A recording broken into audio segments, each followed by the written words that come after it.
Defense Forces, the Uganda Police, the Bank of Uganda, every institution of state. You can see this. I mean, just yesterday, his son, General Muhoozi, who is the Chief of Defense Forces, had his birthday, and all soldiers were ordered to put on his t-shirt and go running. This included some ministers, some generals, and he's always on Twitter, you know, speaking his mind. However, you know, although it might come off to many of us, and he was ordering all former military commanders to show up if they don't want to have a problem. Anyway, so we went to that election. I went into that election because our major goal that time was to bring our common people close to their politics. You see, we come from a country that for a very long time has made an effort to disassociate politics from the common people. And the common people are the masses, to the extent that they didn't know, neither did they care about how they are governed. But in 2021, we were able to awaken the people and show them the importance of politics and why they must come out and vote. And indeed we won, but it was, you know, rigged.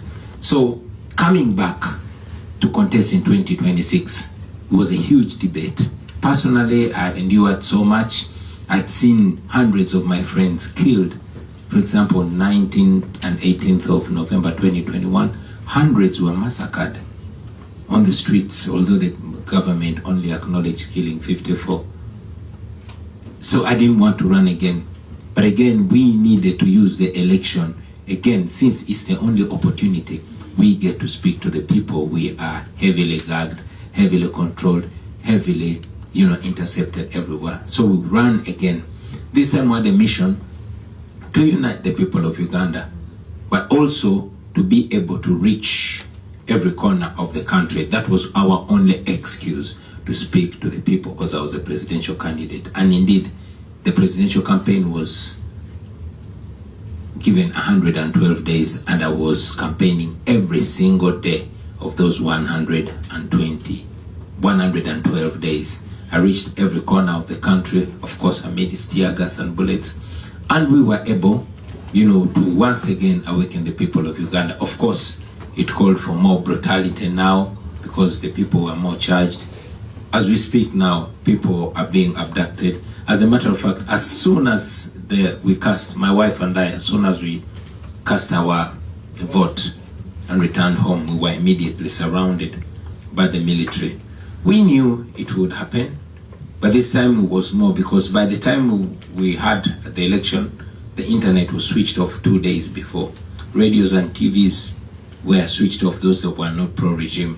Journalists were ordered not to cover the election. As usual, international observers, those that were not compromised, were locked out, and we went into the election. So here we are, my wife and I, locked up in our house and surrounded by the military. The following day, we were raided by the military on the orders of the Chief of Defense Forces. And that night, because I had learned a lesson in 2021, I had anticipated that raid.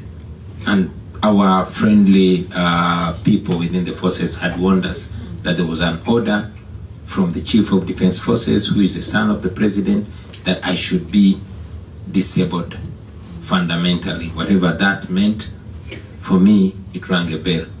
So I played a ninja role and disappeared. And disappeared from my house. We call it Robert Dobb style. On the 16th, they didn't get me, but that day they did not break into my house. I remained at large. I wanted to be able to charge up my people, to be able to communicate, because I knew they would lock me in my house, cut off the internet, and isolate me from the rest of the world. That went on for another week. Now, on the 23rd of January 2026, after looking for me for a week and a few days, and they couldn't find me, the son of the president got so angry that he raided my house. This time they broke into my house, found my wife, beat her so bad, they beat my family members, they stripped my wife naked, Meanwhile, they were filming and taking pictures, the same pictures that later on Museveni's son, who is the chief of defense forces, tweeted in his, usual erratic tweets, for lack of a better word, saying this is Bobi's wife when we captured her. Now, those who don't know Muhoozi Kainerugaba, let me give him free marketing. Please follow him on Twitter. He's Muhoozi Kainerugaba. It will help for you to see what he does. Many of you know about the story of Idi Amin. We have a new one who is more crude. He does not pretend, unlike his father, he does not pretend to be a good dictator. He said on Twitter that he would abduct my bodyguard, torture him, and he did that. Stripped him, shaved him, his beard and hair, and put him on Twitter. He does that. He has bragged for killing 23 of my friends, and he was looking for me to be the 24th dead body.